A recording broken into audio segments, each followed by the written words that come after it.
as a human being with needs like sleep. To me, that is love, but I am not romantic. It makes me sick. Like if sex is good, you don't always have to talk about it. You're too busy doing it. And love is like that. If you do love, true love, not just constantly hot new love, it's real, like a kitten, not a card, like a baby, not a cupid, like a grandpa, not a holiday, like a real live rose bush. It lives because you tend it, like a garden. I water my garden. I don't just write poems to it.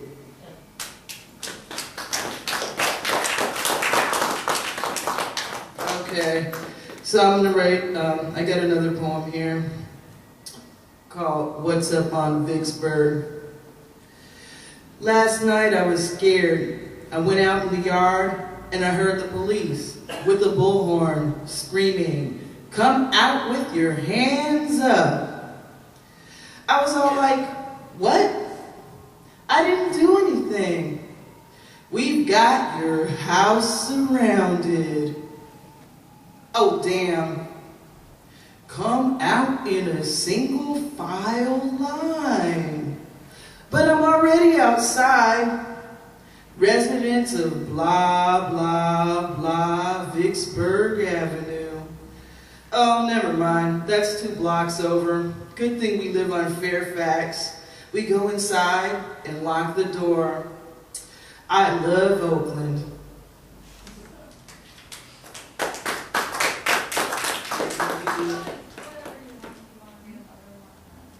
I don't know. What do you think? Should I read another one? I think all I have. Say yes. Yeah? I think all I have. I mean, it's mostly short stories, but I do have these zombie haikus in here. So I guess I can read the zombie haiku. Okay.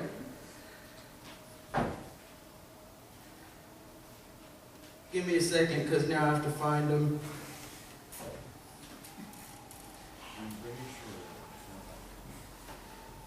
And I'm a horror and sci-fi writer, so I do actually have stories, but they're sci-fi and horror. That's what I write, so I think I'm going to read those a little bit later. Okay, zombie haiku. Since I have been dead, I have hungered for your brains. Words escape me.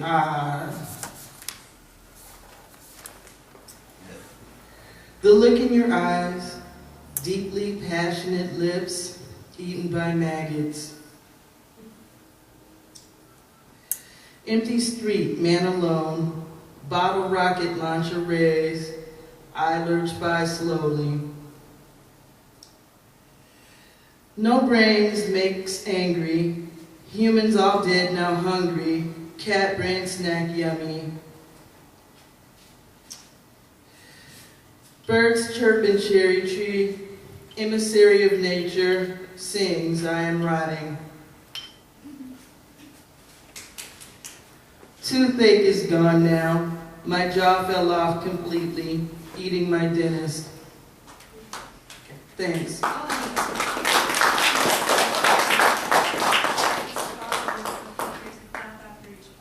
Wow, I'll have the short stories.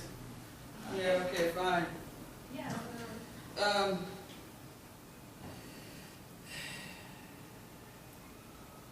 Okay, I guess I'm going to read you guys a story. Thank you for coming out here. The Manuals are protecting the stage, by the way. Yes, the Manuals are protecting the stage. And I think I'm going to read a story called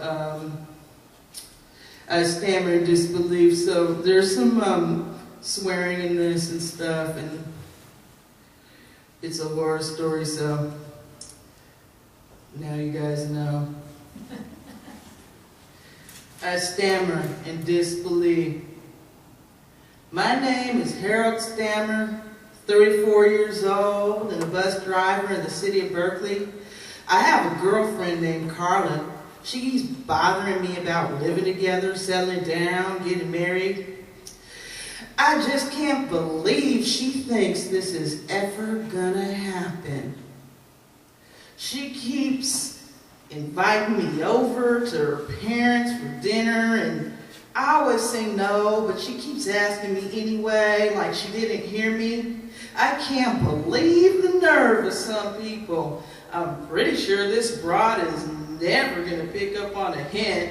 She will drop her pants though. She does that regularly. I mean, she's been doing that consistently for 5 years. The other day, we were out having a beer at the bar after work, and my buddy Ray said, "She's 27 now, you know. You better watch out. Her biological clock is ticking. She probably wants to have babies and stuff. Don't say I didn't warn you when she starts screwing another guy." But I don't believe that crap. Ray is just a jealous hater. He always was. I remember when I got with that girl he liked, Candy, back in the 11th grade. He sure was mad. He was a hater then and he's a hater now. That Candy was a hot little number until she got fat in the middle of senior year and I had to dump her. She dropped out of school a couple of months later. I decided that the thing for my girl, Carla, was to get her a cat. That'll take her mind right off the whole baby thing. I'm not sure I believe in that biological clock crap, but just in case, I'll get her a cat. I don't even have to spend any money on her.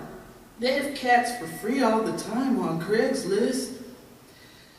My mother said I should never get anything off of Craigslist because you never know what kind of wingnut you might meet on there. She started emailing me all these news articles about these Craigslist psycho killers. I said, "Mom, can you put Dad on the phone? I'd like to talk to him about something right quick." My dad got on the phone and I said, "Can you believe, Mom? She keeps telling me about serial killers on the internet of all the malarkey."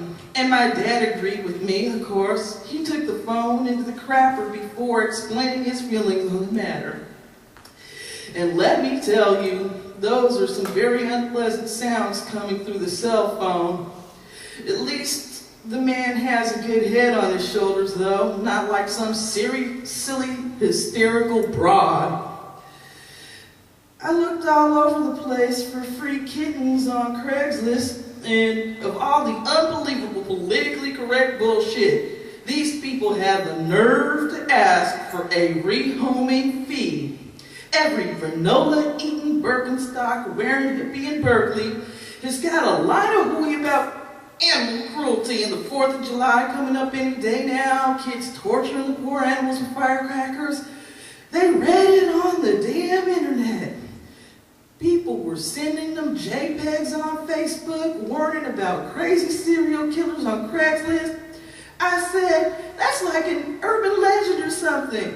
But the whiny-ass dude I was emailing did not believe me. Well, the hell if I'm going to pay a $20 rehoming fee for some flea-bitten stray cat they probably just pried off its feral mother's teeth. If I wanted to put up with that crap, I'd go to the SPCA. I found these free kittens out in East Oakland. I'm going out to pick one up after work. I get off just after 9 p.m. and the guy said he'd be home until midnight. I canceled my beer with Ray and told him I was going out to pick up a kitten for Carla. Heck, maybe two. Why not? They're small and they're free. But Ray was all like, "East Oakland? Are you crazy? It's dangerous out there, especially at night." Unbelievable. Simply unbelievable. I just cannot believe what a wuss Ray is. He is such a big guy with muscular arms, you know. If he wasn't such a wimp, he'd probably pick up all kinds of fine women with those guns, but he's a whiny little fucker. They probably don't want to deal with them because who wants to deal with two periods in the same house? I mean, they might as well pick up another woman, am I right? So he started asking me to give him the address just in case something bad happened. And I said, nothing bad is gonna happen. Stop being such a bitch. So he hung up on me, but all the nerve. I hopped in my car and drove out to East Oakland the way I planned, but I think I may have gotten lost. There are a bunch of nice kids sitting in the corner in a lowrider vehicle with the windows rolled down. The tires are really large, kind of funny looking, and it reminds me of a toy Tonka truck. I drive up slowly and roll my window down. I stop beside them. The young man sitting in the passenger side asked me if I wanted to buy some weed.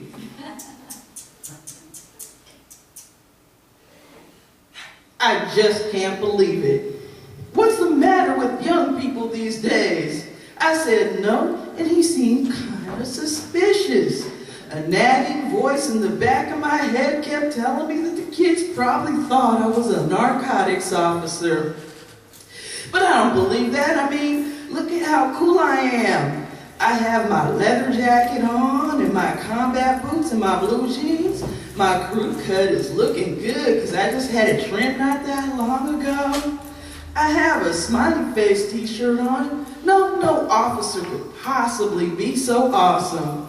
I smell a pungent skunk-like aroma leave their car as I drive on by.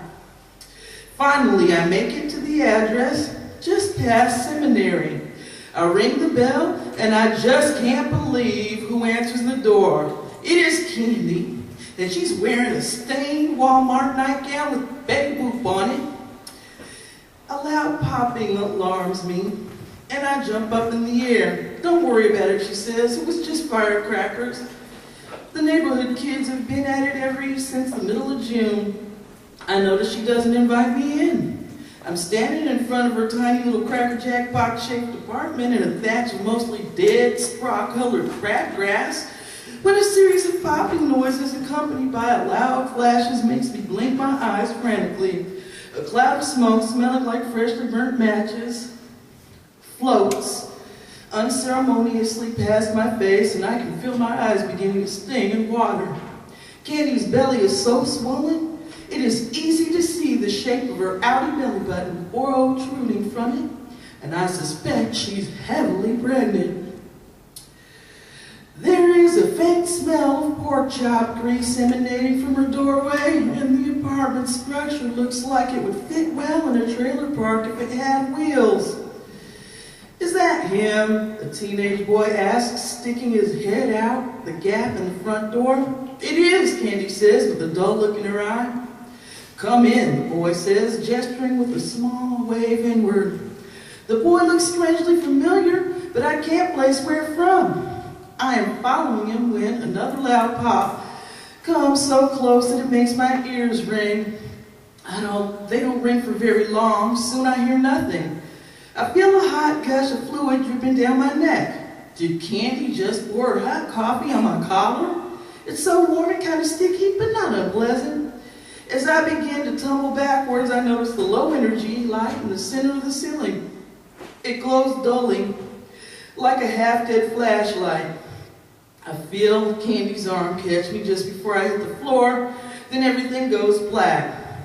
When I wake up, I can't believe it. I am face down on the floor. I can't move, and I can't believe this crap I'm hearing. I hear Candy, and she's talking to Ray of all things. She's telling him that she was a virgin when I date raped her in high school. Date rape? I can't believe that lying bitch. I can't believe it. I bet she planned this whole thing with Ray. He's telling her how dumb I am. That's total bullshit. I am not stupid. I can't believe Candy and her son want to kill me. Candy and my son. I should have recognized the boy. He looks so much like the way my brother Sean did at that age. Same dimple on one side of the mouth. I can't believe it. Apparently, he thinks I'm a no-good piece of shit who raped his mama. He's kicking me in the shins and calling me all kinds of names, saying he's glad Ray shot me in the back of the head. Says he waited until the kids started shooting off bottle rockets so no one would hear the noise. Tells me they'll never find my body. I know I'm supposed to think I'm dead now, but I don't believe in that afterlife, earthbound